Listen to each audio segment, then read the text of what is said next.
There are moments in life when cruelty arrives not with fists or weapons, but with laughter sharp enough to slice through the spirit. Sometimes the world mocks a soul, not because it is weak, but because destiny has wrapped it in a disguise too humble for ordinary eyes to recognize. And every so often, a girl carrying nothing but a tray of fruit becomes the quiet flame fate has been guarding for a storm no one else can foresee. On this day, Adana walked into the marketplace unaware that her suffering was about to stir the first whisper of a transformation the world was not prepared for. The sun had barely stretched its warmth across the village rooftops when Adana lifted the wooden tray of mangoes onto her head. The tray felt heavier than usual, not from the fruit, but from the weight of another day lived under the judgment of people who believed poverty was a curse that deserved ridicule. Her wrapper, washed so many times its colors had begun to fade into pale threads, clung to her legs as she pushed through the bustling crowd. The marketplace was already alive with shouts, bargaining voices, the sharp scent of pepper, and the earthy smell of soaked mud. But beneath all of that lived another sound, the familiar laughter that followed her everywhere she went. Vendors glanced up as she passed, and the jokes began like they always did, delivered with careless ease. Some laughed at her worn sandals, cracked at the edges. Others mocked the way she balanced the tray with practiced precision, pretending they found humor in her effort. A group of young men near the roasted plantain stall whispered loudly, making comments meant to pierce straight through her dignity. Adana heard every word, but she kept her face steady, her eyes forward. She had learned early in life that tears did not belong in public spaces. They were luxuries she saved for nights when the world was asleep and her heart could break without witnesses. Her stall was nothing more than a wooden plank supported by uneven stones, yet she approached it with the reverence of someone entering a sacred place. Adana believed that dignity was not given. It was crafted, one silent act at a time. She arranged each mango carefully, placing the brightest ones in front where customers could see them. These fruits were her lifeline, the coins she earned from selling them the only barrier between survival and desperation. Her mother's medicine depended on this stall. Their meals depended on it. Hope, small and fragile as a candle flame, depended on it. But as the morning grew, the laughter around her thickened. A group of women selling fabric passed by her stand, their voices loud as they joked about her nothing future and poverty destiny. She felt their words press against her chest, trying to push into the cracks she fought daily to keep sealed. Still, she straightened her back, lifted her chin, and continued arranging her fruit with slow, graceful movements. Her silence was not weakness. It was resistance. Every breath she took was an act of quiet defiance. Despite the humiliation, there was something unusual about this morning, an undercurrent she felt but could not name. The air held a strange charge, like a storm gathering behind the clear sky. Even as the crowd continued moving around her, she sensed the world shifting, as though something unseen was drawing closer, threading itself toward her through the noise, the dust, and the cruel amusement. Hours passed, and the sun began to soften into evening gold. The marketplace slowly thinned, traders packing their goods, children chasing each other between empty stalls, the scent of fried akara drifting through the air. Adana counted her small earnings and prepared to gather her tray. Her back ached, her feet burned, and her spirit trembled, but she was ready to return home to rest. Then it happened. A sudden hush cut through the last pockets of conversation. Footsteps approached her stall, not hurried, not mocking, but slow and deliberate. Adana lifted her head, expecting another round of ridicule, yet something about the air changed the moment she looked up. A man stood before her, not a villager, not a familiar face, but a stranger dressed in clothes far too fine for this marketplace. His presence alone seemed to bend the noise around him, drawing all eyes in his direction. His gaze rested on her with a depth that felt unsettling, almost intrusive, as though he could see beyond her worn clothes and quiet endurance. For the first time that day, mockery faded from the air, replaced by a strange silence that made her heartbeat stumble. The stranger stepped closer, studying her with an intensity that felt like the beginning of something dangerous, mysterious, and impossible to predict. And as he opened his mouth to speak, Adana felt her entire world balance on the edge of a moment she was not ready for. Some revelations do not arrive with thunder. They appear in the quiet gaze of someone who notices what the world has chosen to overlook. Sometimes, destiny hides itself inside the smallest skill, waiting for the right eyes to recognize the brilliance buried beneath hardship. And every once in a lifetime, a single question from a stranger becomes the key that unlocks a future the heart no longer believed it deserved.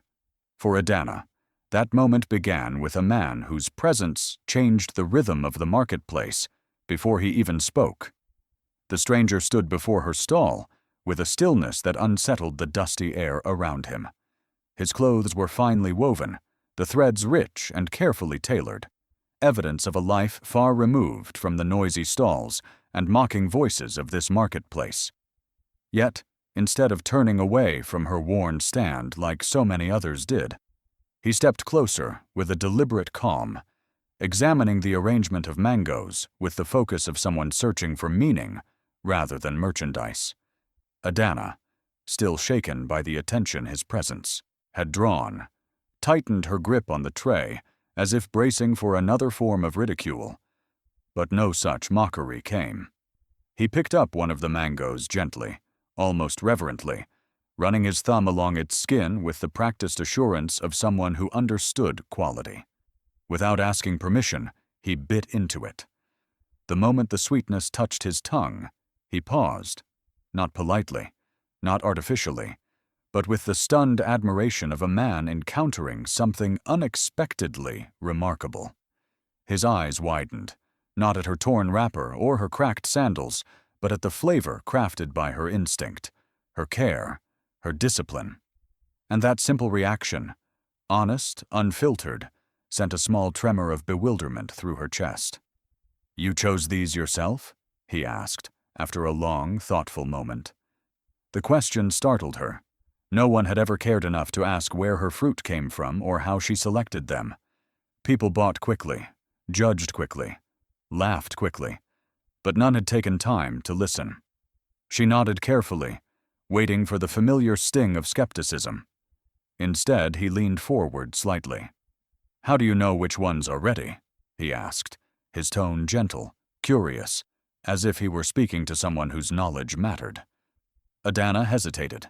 Her voice carried a lifetime of being silenced, yet his presence, steady, calm, respectful, invited honesty.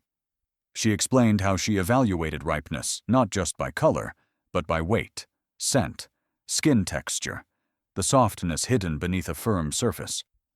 Her words flowed slowly, cautiously, like a river long blocked finally finding room to move. As she spoke, the stranger's attention never drifted. He listened with an intensity that unnerved her, as though every detail she revealed was a treasure he had long sought. When she finished, he remained quiet, studying her hands, the very hands others mocked for being rough and calloused from labor. But he didn't see roughness. He saw skill, precision, a natural intuition honed by resilience. "You have a gift," he said softly. The word struck her harder than any insult she had endured. A gift. No one had ever described her with such a word. She felt her throat tighten as disbelief battled with the faintest spark of something she had buried long ago. "Hope. You should not be here forever," he continued, speaking with calm certainty. "You think you are only selling fruit, but that is not what I see. I see someone who understands quality better than the traders who mock her. Someone who knows how to select, arrange, present. Someone who could build something far larger than this stall." Her breath caught. His confidence in her felt impossible, almost dangerous. Yet his gaze held no pity, only quiet conviction. "Have you ever imagined a different life?" he asked. The question unsettled her. Dreams were luxuries she had learned to live without, folded away like clothes she could no longer afford to wear. She opened her mouth to answer, but no sound came. The stranger smiled, not widely, but with the warm recognition of someone who had glimpsed a hidden fire inside her. "You should think about it," he said softly, "because I believe the world will one day taste your work far beyond this marketplace." Adana's heartbeat stumbled. Who was this man? Why did he see what no one else bothered to notice? Before she could ask, he reached into his pocket and pulled out a folded piece of paper. He placed it gently into her palm, lingered for a moment as if offering something fragile, then stepped back.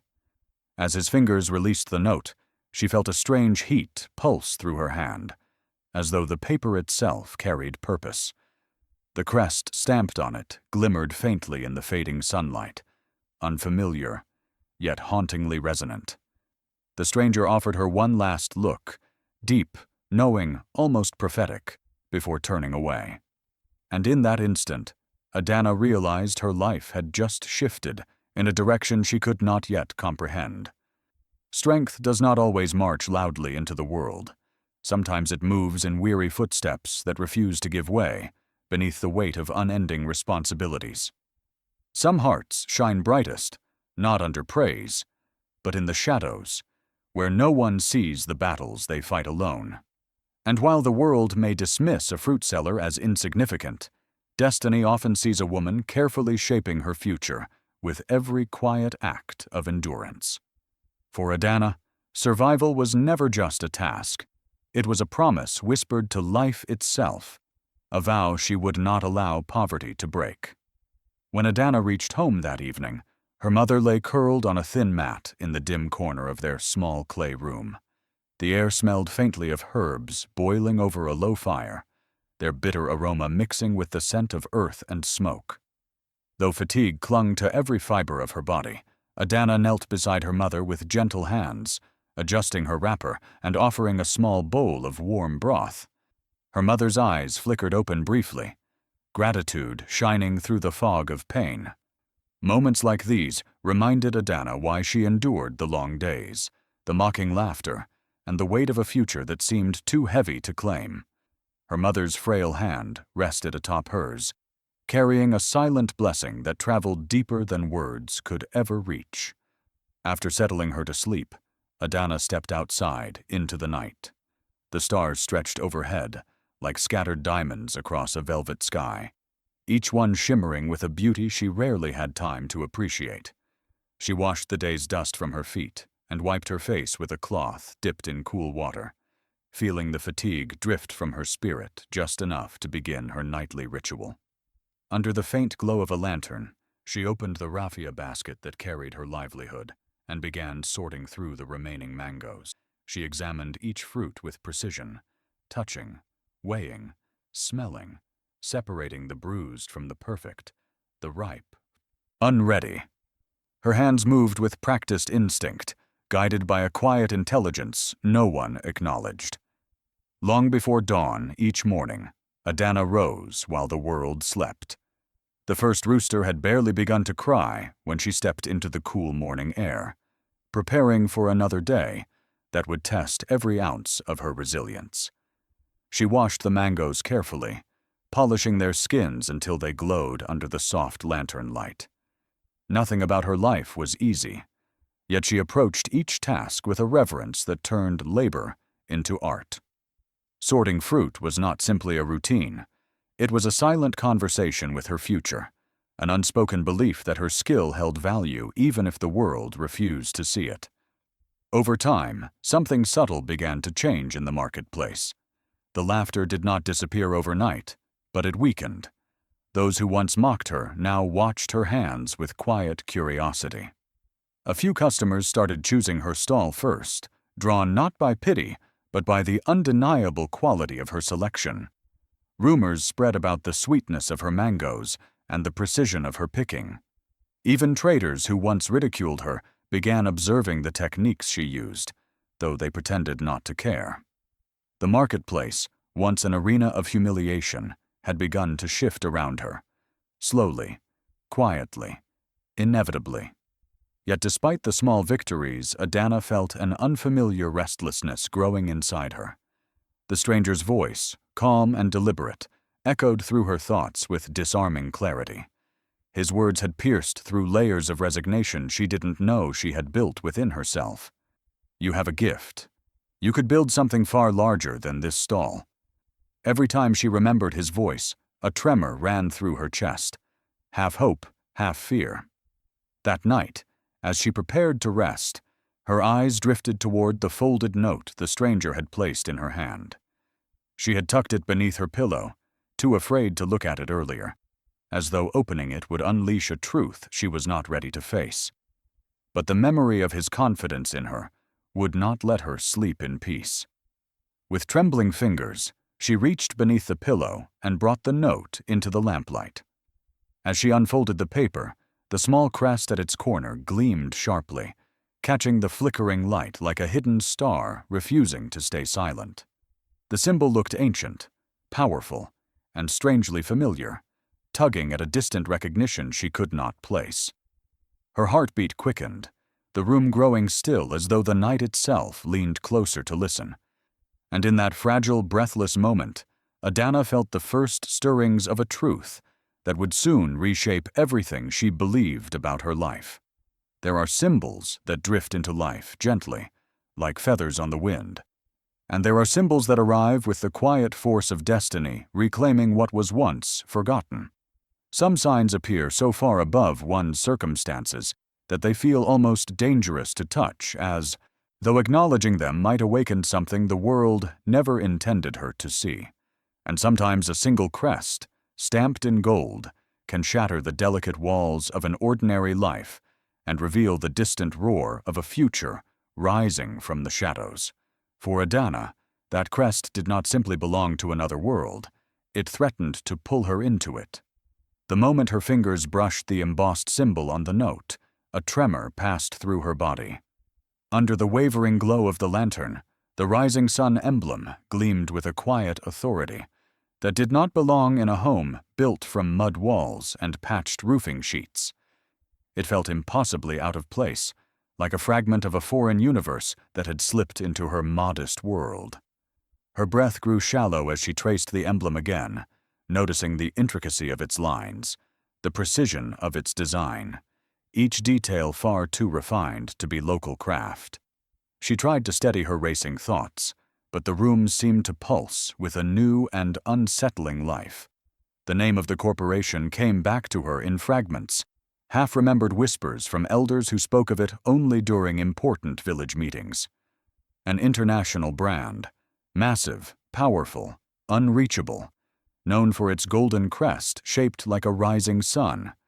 A brand that existed in distant cities, lit with neon signs and mirrored towers, far beyond the dusty markets and red earth roads she had always known. Elders said their influence stretched across continents, shaping economies and futures with effortless sweep. A brand that would never, under any reasonable circumstance, speak the name of a mango seller whose life had been carved from struggle. Yet here it was, in her hand, real, heavy, trembling with meaning. Confusion tightened around her chest. Why her? What bridge existed between her wooden stall and a corporation rumored to be untouchable even by government officials? Her hands felt suddenly too small, too rough, too ordinary to hold something crafted in gold. Fear and awe mingled inside her in a way that made her heartbeat unsteady, as though her soul recognized a truth her mind could not yet comprehend. Unable to silence her turmoil, Adana walked to Elder Chiemeka's compound early the next morning. The old man sat beneath a shade tree, peeling oranges with the slow patience of age. His eyes, once sharp as river stones, softened with gentle curiosity when she approached him holding the note. She said very little, only that a stranger had given it to her, only that she did not understand. But the moment the golden crest touched the elder's sight, everything in his posture changed. He straightened, his hands stilled. The orange peel dropped silently to the earth. One by one, other elders gathered, called by their leader's sudden unease. They spoke in hushed tones, their gazes darting between the crest and Adana's bewildered face. Some shook their heads in disbelief. Others whispered prayers beneath their breath. Elder Chiameka, finally, looked at her with an expression that sent a cold ripple down her spine. Not fear for himself, fear for what this meant for her. "This is no counterfeit," he murmured.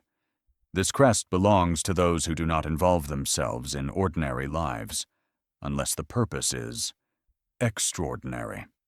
Extraordinary felt like a dangerous word, too big for her, too heavy to wear on the shoulders of a girl who spent her days sorting fruit in silence. Her throat tightened with the weight of it. She asked what they thought the corporation wanted with her, but none of the elders had an answer. Their silence filled the air like a prophecy left unfinished. As she walked home, her heart twisted in confusion. Her simple kindness to a stranger, could it have been more than a moment of humility? Had it set something enormous into motion? She recalled the man's intense gaze, his quiet admiration, his careful questions. The puzzle pieces pressed at the edges of her understanding, demanding to be assembled. But she was not ready. Not yet. That night, she sat beside her lantern again, staring at the crest as though it were a mirror reflecting a future she did not know how to accept. The air felt heavy, charged, as if the world outside her window was holding its breath. All her life, she had believed her path would be carved by survival alone. Yet this crest, this impossible emblem, whispered of a path she had never imagined. Cliffhanger. When dawn finally crept across the horizon, the village awoke to the deep hum of an engine foreign to their quiet world. A sleek black SUV rolled down the dusty road, its polished surface gleaming like a dark omen against the rising sun. Villagers rushed from their homes, whispering, wondering which powerful figure had arrived so far from the city. But when the windows lowered and voices asked for Adana by name, the earth beneath her feet seemed to tilt toward a destiny she had never prepared for. There are moments when destiny walks into a place so quietly that people do not recognize its footsteps, until it stands before them with a presence too powerful to ignore. Sometimes the same mouths that once shaped cruelty are forced into silence by the arrival of truth, wearing polished shoes and purpose. And there are days when the world must watch, stunned and breathless, as the person they mocked becomes the center of a story much larger than their narrow imaginations ever allowed. For Adana, this was the morning the ground beneath the marketplace shifted, carrying her toward a place she never dreamed she had the right to stand. The sun had barely risen when she lifted the tray onto her head, her body still stiff from a night of restless thoughts and unanswered questions. The earth smelled of dew and wood smoke, the usual rhythm of the marketplace already humming with its familiar blend of chatter, bargaining, and footsteps. Yet beneath that familiar noise, Adana sensed something different in the air, a tension that tangled with her breath and pressed gently on her spirit, as though the world was preparing to reveal something she could not yet see. She reached her stall quietly, arranging her mangoes with the same meticulous care that had slowly earned her reluctant respect. The traders who once mocked her now watched her with faint unease, whispering among themselves, uncertain whether the strange black SUV from dawn had anything to do with the girl they had underestimated. Her hands moved steadily despite the tremor in her chest, each movement a small anchor holding her upright amidst the growing uncertainty swirling around her. Then the marketplace fell into an unnatural hush. It began with a ripple of startled gasps, then a wave of urgent whispers, and finally, the stillness of pure disbelief. Adana lifted her head slowly, her breath caught somewhere between fear and dread. Through the crowd, 3 figures emerged, tall, composed, dressed in charcoal suits tailored with a precision the village had never seen. Their polished shoes barely gathered dust as they crossed the dirt road, their steps synchronized with the disciplined confidence of people carrying authority on their shoulders. No one dared speak. Even the loudest gossipers shrank behind their stalls, watching with wide eyes as the envoys approached her with unwavering focus. The men did not glance at the decorated fabric sellers or the wealthy merchants known for boasting of connections. They walked directly toward the stall of the girl whose torn wrapper had been the butt of jokes only weeks before. Adana felt her throat tighten as they reached her. Her fingers curled around the tray, anchoring her trembling spirit. The lead envoy, a tall man with calm eyes and a voice shaped by polished education, bowed his head slightly in respect before addressing her by name. The sound of her own name, spoken with such dignity, made something inside her quiver. "Miss Adana," he said, his tone soft, yet carrying a gravity that made the villagers lean closer without moving. "We have come to escort you. There is an urgent matter that requires your presence." The marketplace erupted in silent shock. People exchanged stunned glances, their disbelief almost audible. The woman they mocked for her cracked sandals? The girl whose hands were calloused from carrying trays of fruit? Who could possibly summon her with such formality? Within Adana, fear and curiosity danced in a tense spiral. Her mind screamed caution, yet her heart resonated with a strange flicker of recognition, as though this moment had been waiting for her behind every hardship she had endured. She swallowed, lifted her chin, and nodded with the quiet dignity of someone who had spent years finding strength in silence. The traders watched as she stepped out from behind her stall, her movements steady despite the storm building inside her. Walking through the marketplace beside the envoys felt surreal. The murmurs followed her like shadows, soft, confused, tinged with awe. For once no one laughed, no one ridiculed, no one dared reduce her worth. The very people who once believed she would never rise beyond her stall were now witnesses to a transformation unfolding before their eyes.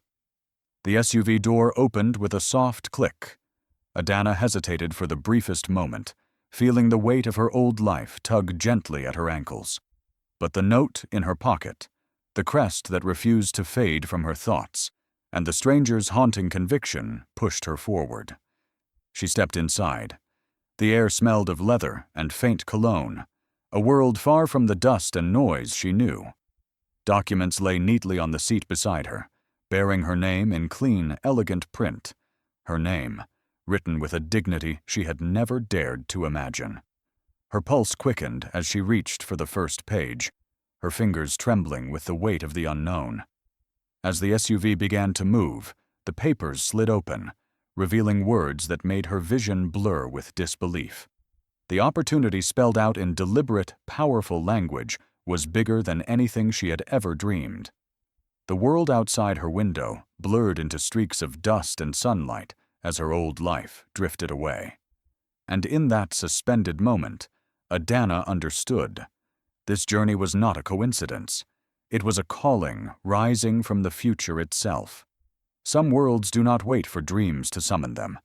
They arrive boldly in daylight, demanding to be stepped into with trembling courage. There are moments when destiny refuses to whisper. It pulls you into a future painted in colors your past never allowed you to imagine. And sometimes, the doorway to transformation opens without warning, revealing a life so vast that fear and wonder become inseparable companions. For Adana, the journey ahead was not simply a change of scenery. It was the first step toward a version of herself she never believed she had permission to become. As the SUV rolled away from the village, Adana felt the fabric of her old life stretching behind her, like a fragile thread threatening to snap. Dusty footpaths faded into smooth tar roads, the rough chatter of the marketplace replaced by the steady hum of the engine. Her heart thudded against her ribs, each beat echoing the question she had been too afraid to ask. Why me? Why now? Yet beneath the fear was a subtle pull, an unspoken knowing that her life had always been moving toward something larger than survival. The highway unfolded like an endless ribbon, carrying her through landscapes she had only glimpsed in magazines or overheard in travelers' stories. Wide stretches of farmland gave way to rising buildings, and soon the horizon shimmered with the outline of a city waking under the morning sun. Glass towers caught the light, scattering bright reflections across their surroundings as if greeting her arrival. Cars passed in smooth currents of motion, and billboards glowed with colors too vibrant, too bold for the world she came from.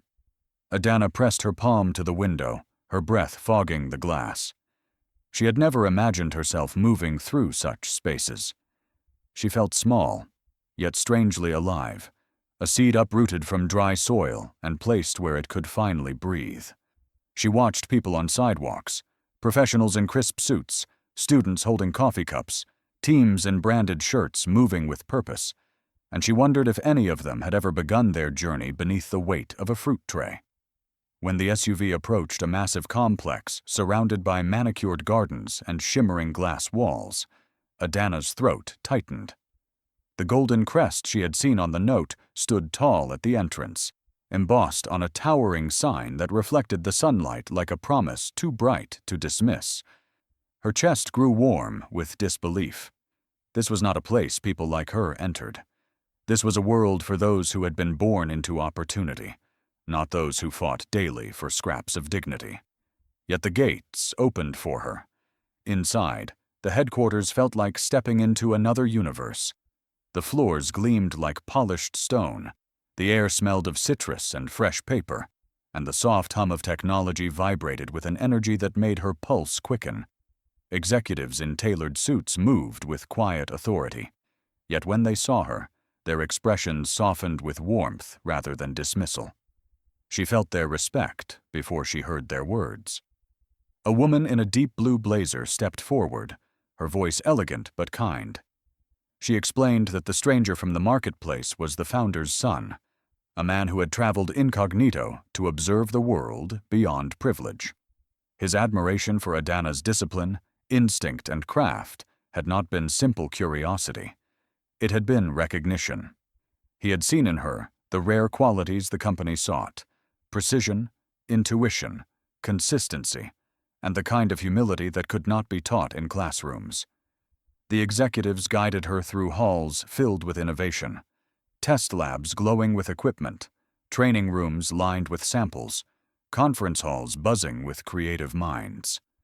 She listened with quiet awe as they outlined a program designed to shape her natural talent into a professional craft. Their words carried the weight of possibility, making her heart race with a mixture of hope and disbelief. Then came the moment that tightened her breath. The final door opened onto a small room. A sleek briefcase rested on a table, filled with documents bearing her name in print, too elegant, too official to feel real. Training schedules, mentorship plans, housing arrangements, travel itineraries, all designed to launch her into a world she had never known existed. A world she had never dared to claim. But every opportunity carried a cost. The lead executive's voice softened as she explained the condition, one that struck Adana's heart, like a sudden wind tearing through familiar walls. To begin this new life, she would have to leave the village, her stall, and the only world she had ever known behind. The weight of the choice settled heavily in her chest, stretching between duty and destiny like a fragile thread. And as she stared at the documents, trembling, she realized she was standing at the edge of a decision that could either free her or break her. Some departures do not break a life. They stretch it toward the destiny waiting beyond the horizon. Sometimes, the world asks you to leave everything you love behind just to discover who you truly are. And on the day Adana prepared to say goodbye, fate stood quietly at her door, waiting to watch her courage unfold. The morning sun had barely touched the village rooftops when Adana sat beside her mother, trying to steady the storm shaking inside her. The choice laid before her was larger than anything she had ever been allowed to imagine, a decision that pulled her heart in two directions at once. Her mother's room smelled faintly of palm oil and dried herbs, the familiar scent wrapping around Adana like the memory of every sacrifice the two had survived together. She held her mother's frail hand, with a tenderness shaped by years of caregiving, wondering whether she was being selfish for wanting more, or cowardly for hesitating at the edge of opportunity. When she finally found the courage to speak, her voice trembled under the weight of what she was about to say. She told her mother everything: the stranger who believed in her skill, the crest on the note, the envoys who came with promises she could barely grasp, and the invitation to step into a world she had only seen in overheard stories. The words felt too big for the room, too heavy for a life built from survival and small victories. Yet she forced herself to speak them, because truth demanded courage, long before destiny offered reward. Her mother listened in silence, her eyes glistening with a pride that softened the lines age had carved on her face. She did not interrupt. She did not doubt. When Adana finally broke down, confessing her fear of abandoning the home they had built with struggle and tenderness, her mother lifted a trembling hand and touched her cheek, guiding her chin upward so she would not hide her tears. In a voice weakened by illness but strengthened by love, she told Adana that a mother's joy was not in keeping her child close, but in watching her rise where she herself could not.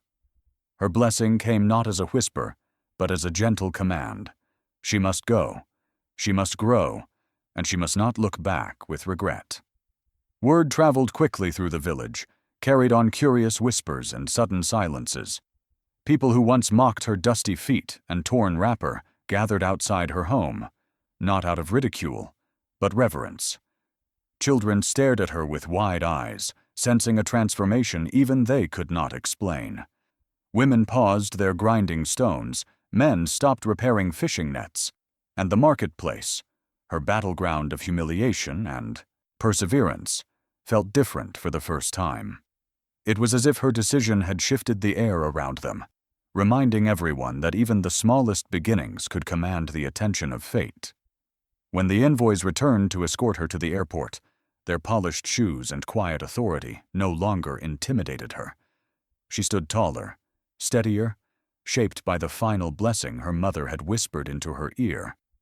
As she stepped into the car, she watched her village through the window, mud houses glowing softly in the morning light, palm trees waving gently as though offering farewell, and neighbors who stood with clasped hands and softened hearts. Their silence was no longer mocking. It carried the weight of respect. The airport felt like another world entirely, loud, gleaming, filled with voices and scents unfamiliar to her village life. As the plane lifted from the red earth she had walked since childhood, Adana pressed her palm against the window, watching the land shrink into patterns of fields, rivers, and fading roads.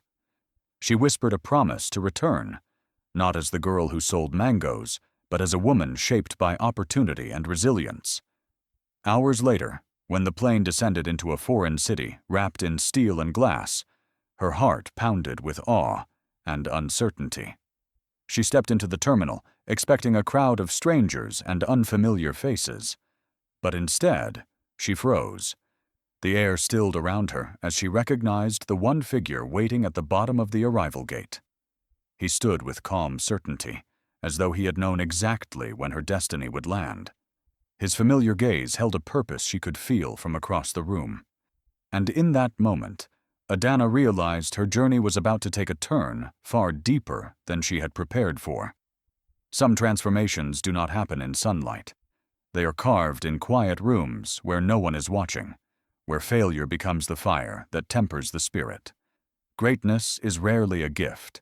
It is the slow-building echo of every moment a person refuses to give up. And as Adana stepped into her new world, she learned that destiny does not crown the privileged. It crowns the relentless. The training center felt like a kingdom of glass and brilliance, its walls reflecting the ambition of the world she had just entered. From the first moment, Adana realized she was no longer the girl selling mangoes on dusty paths. She was a student in a place where expectations towered higher than any mountain she had ever seen. She sat among young men and women from decorated families, children of diplomats, business moguls, and scholars whose confidence draped over them like fine silk. In contrast, Adana's hands still bore the faint scent of mango sap, and her voice carried the hesitations of someone learning to navigate a world too large for her past. But her eyes, steady, observant, quietly determined, held something rare, something the instructors were trained to notice. Her first weeks were brutal, not because she lacked intelligence, but because she had never known learning to be a battlefield of endurance. She studied international trade long into the night, her fingers trembling from hours of writing. She practiced branding and strategy with a hunger that startled even herself, pushing past fatigue, because mediocrity was no longer an option. There were moments when she stumbled so hard she feared she would break, moments when numbers blurred on the page, when case studies felt like foreign storms she had no umbrella for, when she questioned if she had been foolish to believe she belonged. But every morning, she rose again, guided by the memory of her mother's trembling blessing and the unshakable belief that suffering was not a prison. It was preparation. Her instincts with fruit, sharpened through years of selecting only the ripest mangoes to survive another day at the market, soon revealed themselves as a remarkable gift. During quality control exercises, where trainees analyzed global produce standards, Adana identified flaws and strengths with a precision that left her instructors stunned. While others hesitated, she saw stories in textures, timelines in colors, truths in scents. Products that had traveled thousands of miles spoke to her in ways no textbook could replicate. It was as if the world she came from had planted a language inside her, one she had finally found the courage to speak. Her mentors, once indifferent, began to watch her more closely. They saw discipline in her posture, fire in her eyes, and humility in the way she accepted corrections without defensiveness. She grew steadily, quietly, with a force that did not demand attention, yet refused to be overlooked. Soon she surpassed trainees who walked into the room with polished shoes and inherited confidence. She earned respect not through charm or status, but through consistency, through the kind of quiet triumph that only the strongest souls know how to claim. Adana learned leadership not as authority, but as responsibility. She discovered the weight of decisions, the cost of choices, and the tenderness required to inspire others. Her voice grew steadier, her ideas sharper, her resolve deeper. She found balance between boldness and humility, between ambition and gratitude. Every breakthrough she experienced felt like a small sunrise inside her chest, gentle, warm, and quietly victorious. Months passed, each one reshaping her more profoundly than the last. She entered rooms she once feared, and left them with minds awakened by her insight. She carried herself with the grace of someone aware that she was no longer chasing survival. She was stepping into purpose. The once mocked fruit seller became a force the company could not ignore, a rising star whose discipline outshone privilege. Then, one afternoon, as the board gathered for a confidential briefing regarding a massive global launch, the air inside the room shifted subtly. Executives whispered among themselves, glancing through her portfolio, weighing something beyond skill, something deeper. Adana sat outside the glass doors, unaware of the discussions shaping her next horizon. When the doors finally opened, the room fell silent. The executives approached her with expressions that carried both promise and gravity, and in their hands lay the documents that would define the next chapter of her destiny. Their decision was not to place her among the participants, nor to position her as an assistant in the shadows. They had chosen her for the role that held the fate of the company's future in its palms. Adana was about to discover she had been named the leader of the global launch. Some empires are not built from money or inherited privilege. They rise from the quiet wisdom of hands that once harvested survival from the earth. Sometimes the world overlooks a small village stall, never realizing it carries the blueprint of a global revolution. And when Adana finally stepped into her purpose, the world tasted a truth it had long forgotten. The idea for her brand did not arrive like lightning. It unfolded slowly, the way dawn stretches across a sleeping landscape. It began with memories, the scent of fresh mangoes under morning sun, the rough feel of woven baskets against her palms, the way her mother taught her to judge fruit not just by color, but by story. In her new office, surrounded by polished glass, she closed her eyes and let those memories guide her. She wanted to build something that honored where she came from, something rooted in authenticity, dignity, and the brilliance of African produce long overlooked by global markets. Her proposal stunned her supervisors. She envisioned a brand that partnered directly with rural farmers, men and women who worked the soil with devotion, whose crops carried generations of knowledge yet yielded little profit. She wanted their names on the labels, their stories woven into the packaging, their harvest celebrated on the shelves of international stores. She designed bold, culturally rich patterns inspired by her village cloth, blending tradition with modern elegance. Every concept she sketched felt like stitching her old world and new world together into one powerful tapestry. Her team doubted at first. The global market, they said, preferred familiar brands, predictable designs, established producers. But Adana presented her vision with the steady precision of someone who had lived every detail. She spoke of sustainability, of purity, of freshness untouched by industrial shortcuts. She described the joy of tasting fruit harvested hours before sunrise, the craftsmanship of rural hands, the dignity that came from honoring African soil. There was grit in her voice, yes, but also reverence, a quiet conviction that transformed the boardroom into a space of possibility. Once the project began, she worked with a discipline that astonished even those who had mentored her.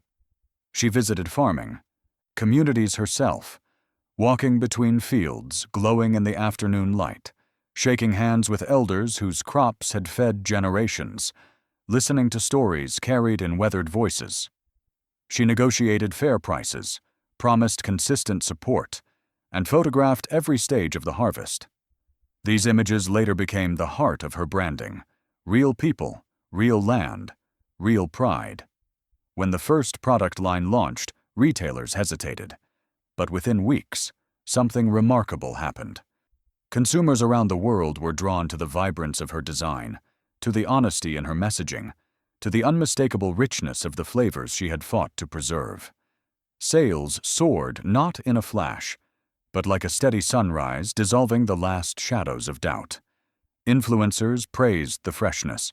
Chefs recommended the products with admiration.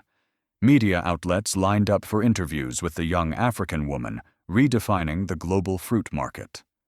Her name began to circulate in boardrooms, in business magazines, in televised interviews. They spoke of her innovation, her integrity, her deep understanding of quality and culture. They called her a visionary. They called her a phenomenon. But deep inside, Adana held on to humility, remembering the dusty stall where she had first learned how fruit could speak through color, scent, and texture.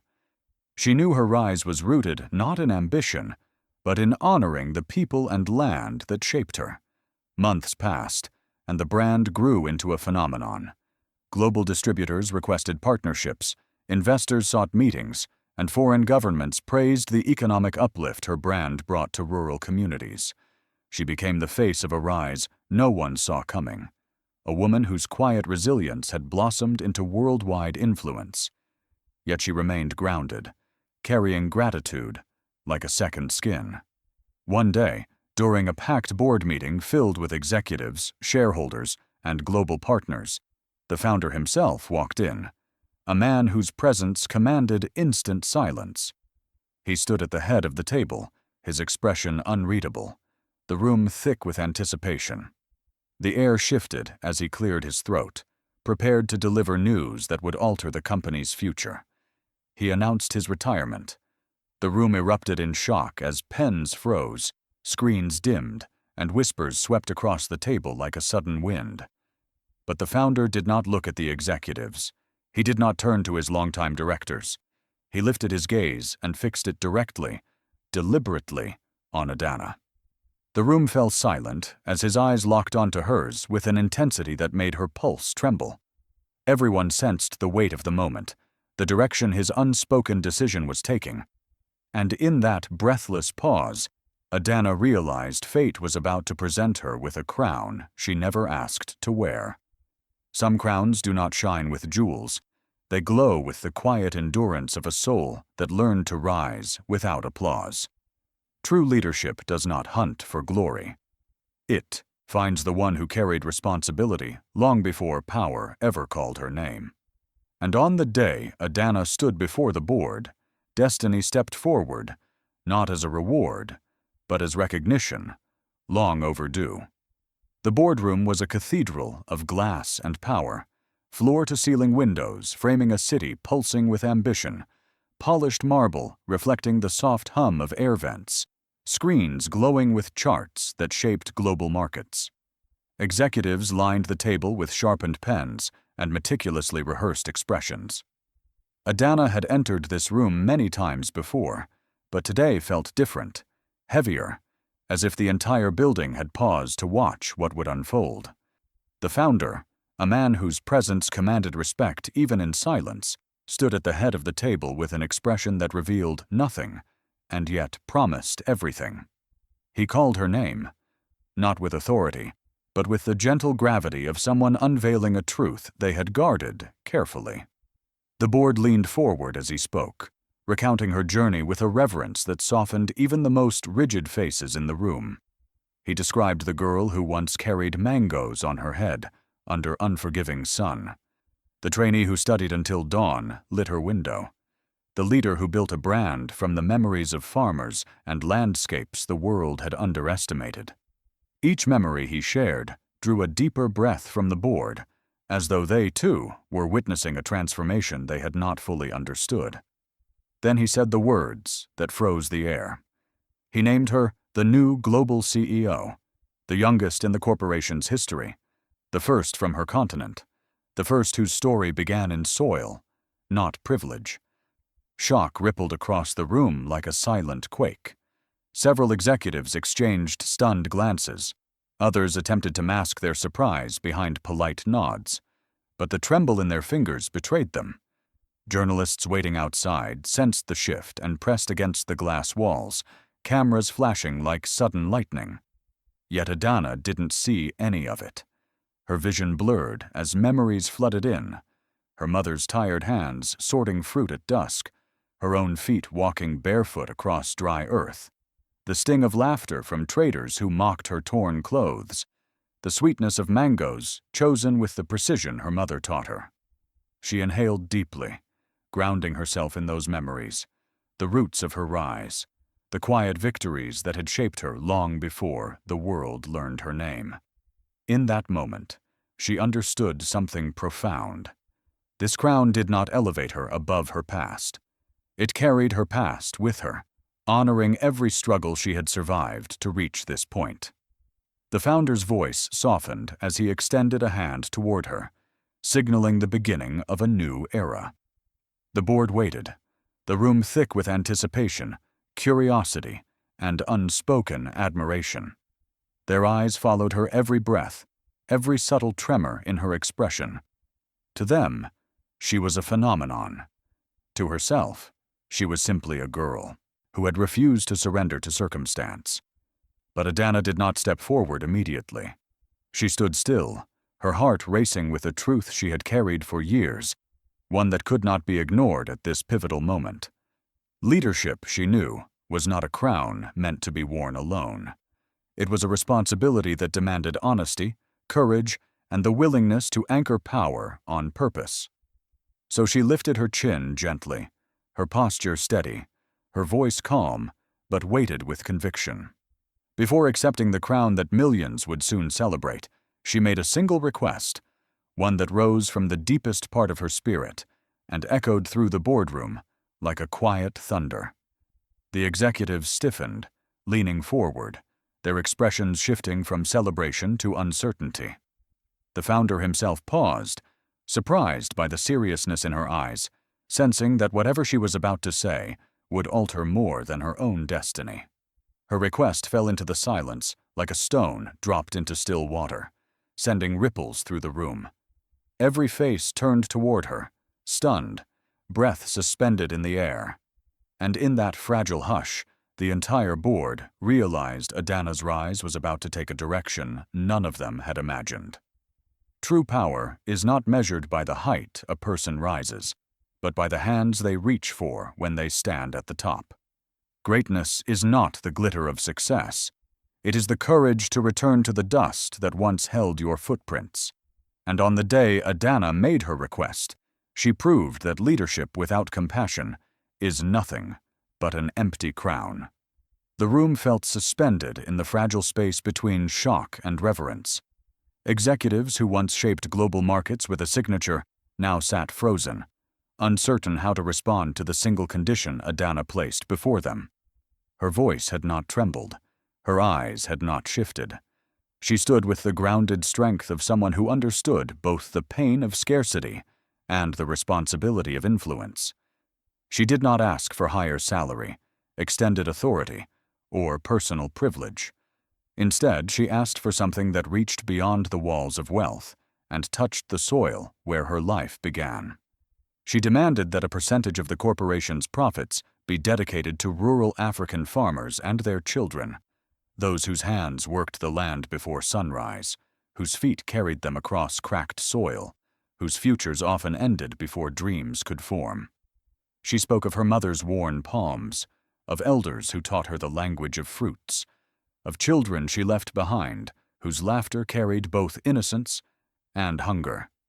Her words flowed with calm determination, shaped by an emotional truth no executive could deny. At first, the board hesitated. They whispered among themselves, calculating risk, forecasting numbers, examining the implications of diverting funds from global expansion. But as Adana continued, the tone of the room shifted. She painted a vision that was more than charity. It was a blueprint for transformation. Training centers where farmers could learn modern techniques without losing ancestral wisdom. Educational grants for children who deserved more than inherited struggle. Small business programs that elevated entire villages instead of isolating success to a select few. Her voice carried a quiet power, gentle yet unbreakable, humble yet commanding. The founder watched her with glistening eyes, realizing that his choice had not only secured the future of the company, but had restored its soul. Slowly, one by one, executives lowered their defenses. Hesitation softened into understanding. Understanding deepened into admiration. And admiration finally settled into agreement. They did not yield because they were persuaded. They yielded because her request revealed a kind of leadership they could not manufacture through corporate strategy. When the vote passed unanimously, the air filled with a warmth that transcended celebration. It felt like a promise, sealed not in ink, but in purpose. The corporation transformed under her direction. Within months, the first training centers rose from fields where farmers once worked alone. Schools appeared in small villages, their walls painted with bright murals reflecting the joy of new beginnings. Scholarships flourished, lifting children from dusty stalls into classrooms filled with possibility. Mothers learned financial management. Young people were taught innovation. Communities once forgotten by modern trade began to pulse with economic life. Adana watched these changes unfold not from a distance, but with personal involvement. She visited the villages, shook hands with farmers whose stories mirrored her own, listened to the laughter of children who had never imagined entering classrooms, and walked barefoot on the soil that remembered her childhood footsteps. Everywhere she went, people bowed not out of fear, but out of gratitude, a humble acknowledgement that she had chosen to rise with them, not above them. Under her leadership, the company became a global model for humane business, a rare balance of profit and purpose, wealth and compassion, modern strategy and cultural reverence. She became a symbol across continents, her story echoing from conferences to documentaries, from classrooms to rural gatherings.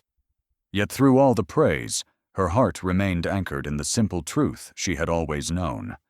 Success meant nothing if it did not bring light to those still living in the shadows she once survived. Years passed, each one deepening her legacy. And then, one quiet morning, she returned home, not as a CEO arriving with an entourage and cameras, but as a daughter returning to the land that had first taught her dignity. When she stepped onto the familiar dust of her village marketplace, the world seemed to pause. The chatter softened into a reverent silence as every trader, farmer, and child turned toward her. Recognition swept across their faces, slow, stunned, overflowing with pride. And in that breathless moment, the village she left behind prepared to witness the homecoming destiny had always promised. Some returns do not simply bring a person home. They reshape the meaning of every footprint once left in the dust. Sometimes the ground that carried your tears becomes the place where destiny kneels in recognition. And when Adana stepped back into the marketplace, the world that once mocked her was forced to remember her with reverence. The sun hung low over the village, casting warm light across the marketplace where her story had begun. Stalls lined the narrow path, filled with fruit whose colors glowed richly in the morning heat: mangoes, pineapples, bananas, oranges.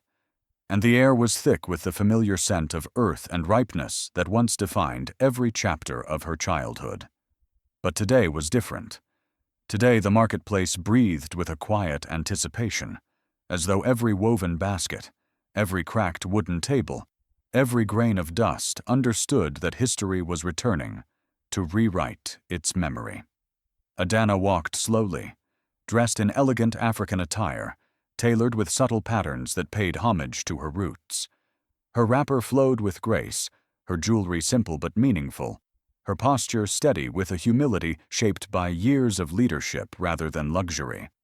She did not enter the marketplace with the stride of a global CEO. She walked with the gentle reverence of a daughter returning home. For a moment, all she heard was her own heartbeat, steady, grateful, grounded, until the murmurs began.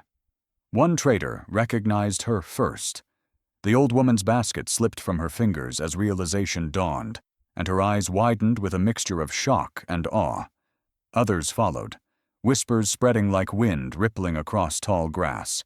The children selling fruit, children who reminded Adana of her younger self, froze in place as their gazes lifted toward the woman walking between the stalls. Their eyes brimmed with innocence and unspoken yearning, silently asking whether someone who once stood where they now stood could truly rise to the unimaginable heights the world claimed. Adana felt the weight of their hope, and it softened something deep within her. She stopped walking and knelt before a boy, balancing a tray of oranges on his head. His small body trembled slightly under the load, yet his eyes glowed with a hunger to understand how a life so simple could grow into something so vast. She placed her hand gently on his shoulder, her fingers warm against his dusty skin, and whispered words meant only for him, words she once needed to hear herself. His breath caught, and the tray lowered slowly from his head, as though her presence had momentarily lightened his burden. Around her, traders who had once mocked her torn clothes and weathered dignity now lowered their heads in silence. Their laughter had vanished, replaced by a remorse they did not hide. But Adana held no bitterness in her heart. She had learned long ago that life's harshest voices often came from those who could not see beyond their own struggle. Instead of resentment, she offered them quiet nods of acknowledgement, simple gestures that carried forgiveness without needing explanation. As she continued walking, she noticed banners fluttering above several stalls, bright, beautifully printed banners bearing the logo of her global brand. It shocked her for a moment. These traders had embraced the very vision born from the hands they once mocked. Her brand had reached their world not as an advertisement, but as a symbol of possibility.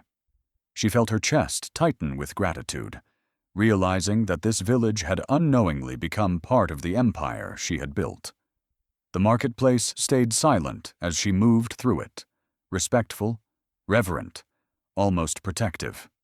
Her footsteps felt lighter than they ever had on this soil, as though the earth itself remembered the child who once walked barefoot across it, carrying dreams too fragile to speak aloud. She inhaled deeply, letting the warmth of the place settle into her bones, knowing this return was not just a homecoming, it was a completion. She paused near the old Iroko tree at the center of the market, the same tree that once gave her shade during long, exhausting days. The leaves rustled above her in a soft melody, as if welcoming her back to the beginning of her journey.